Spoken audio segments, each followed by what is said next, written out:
আবারও রাজনীতিতে সক্রিয় হতেছেন সাবেক স্বরাষ্ট্র প্রতিমন্ত্রী ও তাজউদ্দিন আহমেদের ছেলে Sohel Taj.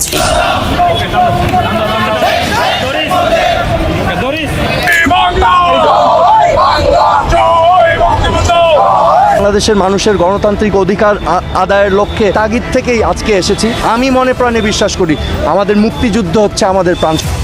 Breaking news 16 December বিজয় দিবসকে কেন্দ্র করে সাবেক প্রধানমন্ত্রী শেখ হাসিনাকে বাংলাদেশে ফিরিয়ে আনার দাবি জানিয়েছেন বাংলাদেশের প্রথম প্রধানমন্ত্রী তাজউদ্দিন আহমেদের পুত্র জনাব সোহেল উদ্দিন তাজ এবং তার সাথে বাংলাদেশের জনপ্রিয় ক্রিকেটার মাশরাফি বিন মুর্তাজা। প্রিয় দর্শক, এই বিষয়ে বিস্তারিত জানতে আমাদের এই ভিডিওটি মনোযোগ দিয়ে সম্পূর্ণ দেখতে থাকুন। আগামী 16 ডিসেম্বরকে কেন্দ্র করে আওয়ামী লীগের নেতাকর্মীরা তাদের সমাবেশের চেষ্টা চালিয়ে যাচ্ছে এক ভিন্ন কৌশলে। আর এবারের সমাবেশে আওয়ামী লীগের কার্যক্রমের পাশাপাশি মূল সড়ক এবং প্রবেশ মুখগুলোতে কড়া গার্ড দিবেন আওয়ামী লীগ নেতাকর্মীরা। আওয়ামী লীগের এই সমাবেশের সফলতা নিশ্চিত করতে বিভিন্ন স্থানে নেতাকর্মীদের প্রস্তুত থাকার নির্দেশ দিয়েছেন বাংলাদেশের প্রথম প্রধানমন্ত্রী তাজউদ্দিন আহমেদের পুত্র জনাব সোহেল উদ্দিন তাজ। আর এইদিকে বিজয় দিবসের মাঝে বিএনপির সমস্ত নেতাকর্মীরা বাংলাদেশের মহান বিজয় এর প্রতি গভীর শ্রদ্ধা জানিয়েছেন।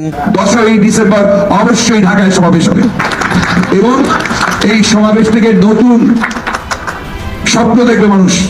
এই সমাবেশ থেকে মানুষ নতুন কর্মসূচি নিয়ে মাঠে আরো তীব্রভাবে বাংলাদেশের মানুষের গণতান্ত্রিক অধিকার আদায়ের লক্ষ্যে তাগিদ থেকেই আজকে এসেছি। আমি মনে প্রাণে বিশ্বাস করি আমাদের মুক্তিযুদ্ধ হচ্ছে আমাদের প্রাণ। আর এইদিকে 16 ডিসেম্বর বিজয় দিবসের দিনে বাংলাদেশের সাবেক প্রধানমন্ত্রী শেখ হাসিনা দেশে ফিরে আসবে কিনা তা এখনো নিশ্চিত হয়নি, যদিও এই বিষয়ে বিভিন্ন আলোচনা এবং বিতর্ক রয়েছে। বাংলাদেশের সাবেক প্রধানমন্ত্রী শেখ হাসিনা বর্তমানে বিদেশে অবস্থান করেছেন। শেখ হাসিনা পদত্যাগ করে দেশ ছেড়ে যাওয়ার পর থেকে বাংলাদেশের মানুষ আরো বেশি সমস্যায় পড়েছে। অর্থনীতির উপর আরো বেশি সমস্যা দেখা দিচ্ছে। বাংলাদেশের মানুষ শেখ হাসিনাকে মনে প্রাণে আবার বাংলাদেশের প্রধানমন্ত্রী হিসেবে দেখতে চাচ্ছে। এ সম্পর্কে একজন নেতাকর্মী তার মতামত তুলে ধরেছেন এবং তিনি কি বলেছেন বিস্তারিত দেখুন ভিডিওতে। সাবেক প্রধানমন্ত্রী শেখ হাসিনা এখন ভারতে আছেন।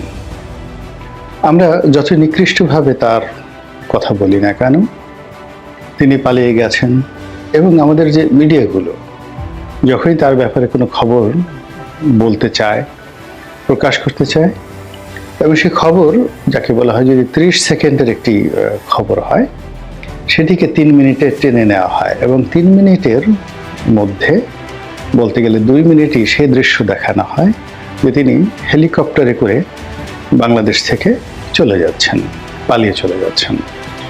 তো এই বিষয়গুলো আমাদের যে মিডিয়াগুলো তারা কি শেখ হাসিনার পক্ষে করছেন নাকি বিপক্ষে করছেন, এই প্রশ্নটি এখন কেউ কিন্তু আমরা করছি না। বাংলাদেশ আওয়ামী লীগ কি রাজনীতির মাঠে ফিরে আসবে? আওয়ামী লীগের নেতাকর্মীরা কি সেই শক্তি সাহস সঞ্চয় করে আবারও রাজপথে দাঁড়াতে পারবে, অথবা আওয়ামী লীগ যেই পরিমাণ আধিপত্য বিস্তার করেছিল সেই আধিপত্য বিস্তার করে আবারও কি মাঠে টিকে থাকতে পারবে? প্রিয় দর্শক, 16 ডিসেম্বর আওয়ামী লীগের এই বিশাল সমাবেশ ও সাবেক প্রধানমন্ত্রী শেখ হাসিনা দেশে ফিরে আসার এই ব্যাপারে আপনার মতামত কি? আপনার মূল্যবান মতামত জানিয়ে যান আমাদের এই ভিডিওর কমেন্ট বক্সে এবং যদি ভিডিওটি ভালো লেগে থাকে তাহলে চ্যানেলটি সাবস্ক্রাইব করে আমাদের পাশে থাকুন। ধন্যবাদ।